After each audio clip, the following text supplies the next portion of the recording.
I got a little plot back here. Planted my Willamette rhizome a couple weeks ago, and there we go. Got my first bind.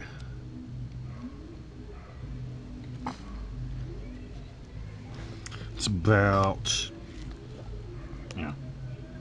maybe 3 inches, 2.5.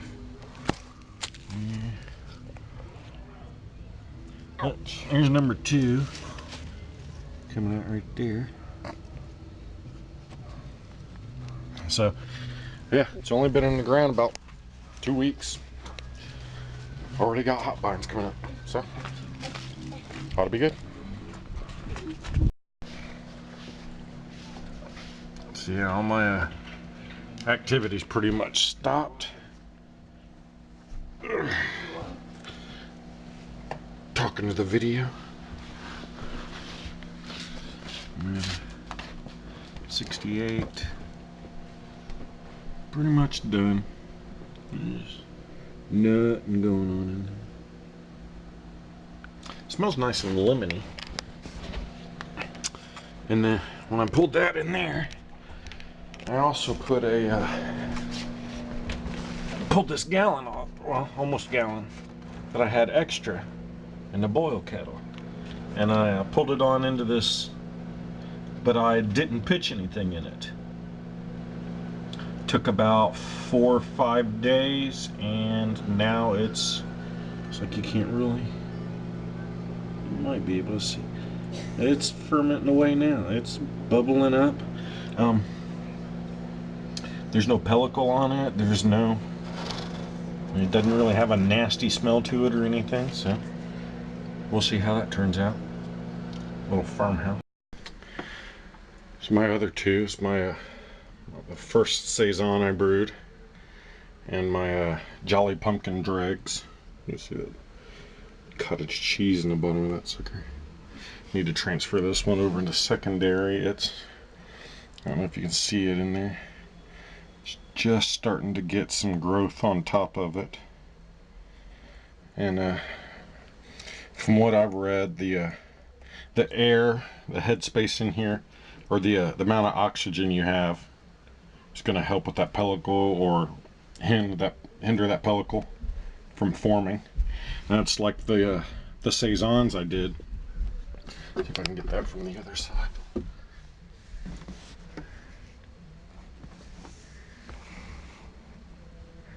Yeah, I don't know if you can see how that looks from here or not. Anyways, but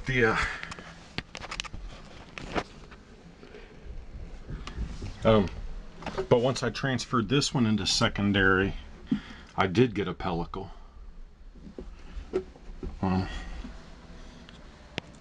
It's not.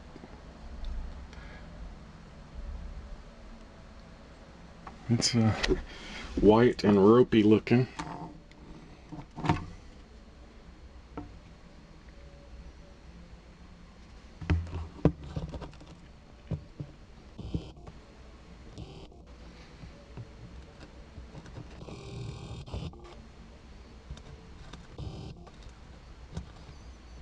It gives you an idea what that looks like.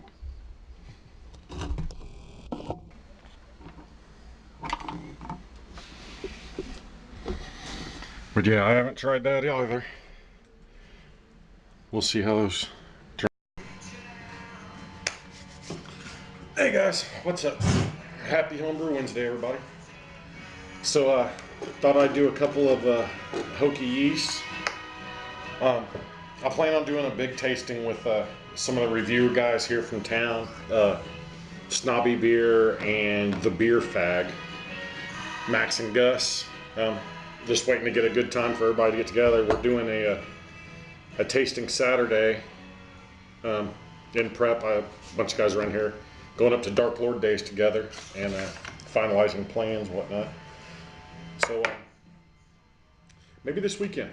But right now I got 2 here pulled out at random, I guess. DZ23 used a WLP 007, and BrokenCRJ's Hokie Yeast 1968, which I believe is the London ESB. So both of these were very clear upon putting them in the fridge, and got a little cloudiness, I guess cold chill, while sitting in the fridge.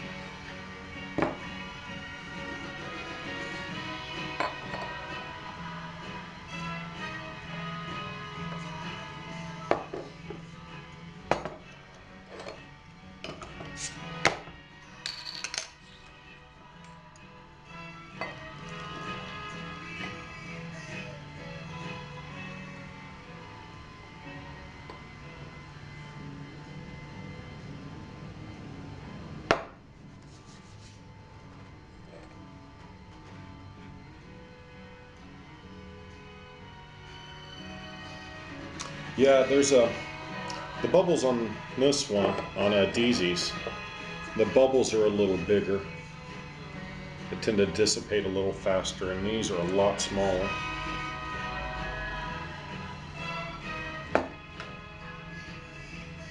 Smells like beer.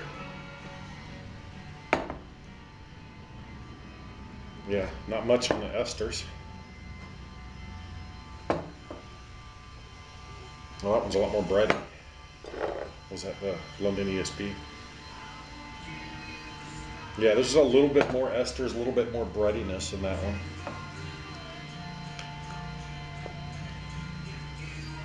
Oh. Yeah, that's definitely got a, I wouldn't call it fruity, but I don't know.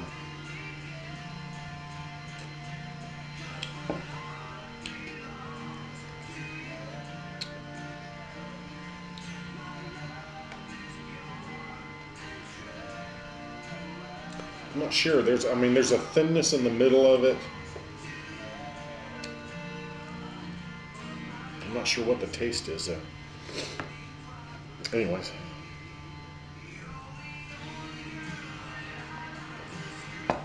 Oh yeah, that one's a lot. I said breadier, but on the taste it does have more fruit in it. I wouldn't say fruit. Well, it's a fruity esters.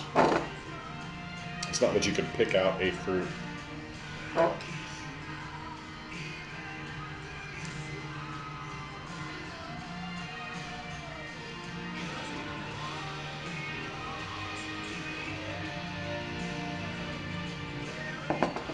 Yeah, I had what did I have the other day? A Boot ESB. I think it's Anderson Valley.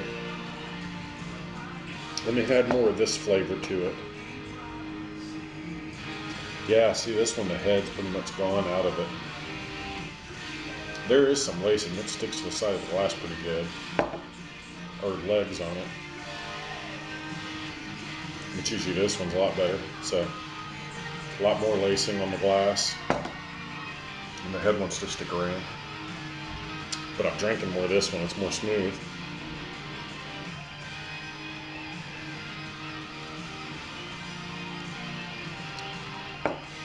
I'm just not sure what that is in the middle. I guess it's because I can't figure it out.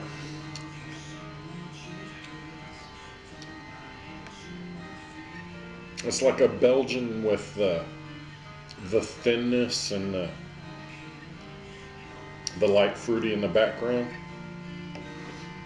I don't know if I'd call it cidery. I'm not sure if that's a sour or...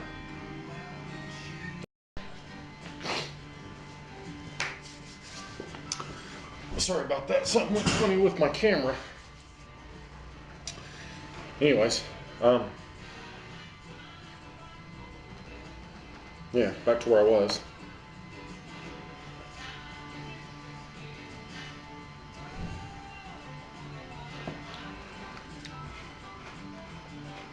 Yeah, I'm not a big fan of this one. Like I said, it's like the there's nothing wrong with the way the beer's made. It's the flavor. I'm sure it's the yeast profile because, like I said, it's like that Boont Valley, Anderson Valley Boont ESB. I'm not even sure it's Anderson Valley. I think it was Boont. But there's just something about that fruity It's not really fruity. Ah.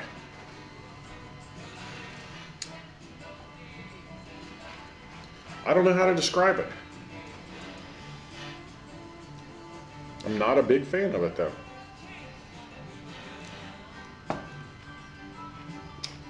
It's almost like I'm not a big lager drinker. And when I have a lager, there's this roundness in the middle of the flavor that I pick up on. And I don't know if that's, you know, esters or diacetyl or anything like that. I know lagers tend to, I think it's the diacetyl, the lagers pick up on. And they say it's corn or cooked vegetables or any of that kind of stuff, but I can't put my finger on any of that. Not saying that either of these have that, but I'm saying that there's something in certain beers that I taste and I don't know what it is I'm tasting.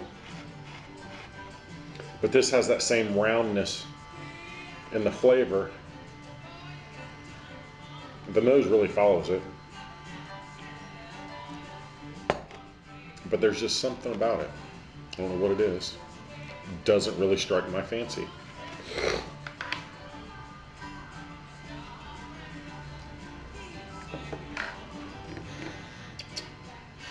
Yeah.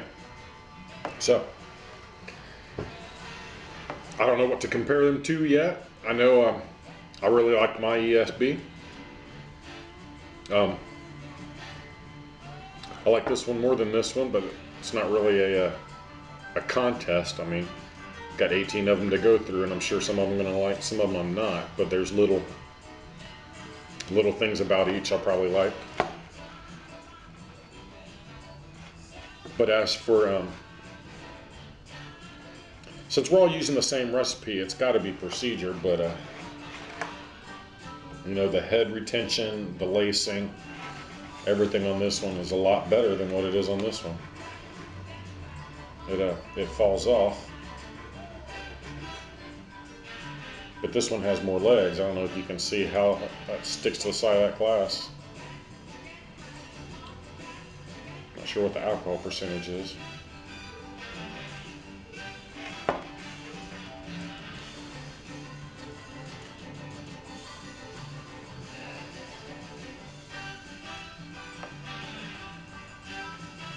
Yeah, so there you go for my crappy little first entry into the Hokie ESB. Hopefully I can get together with the other guys and maybe get a little more knowledge on our tasting. You guys have a good one.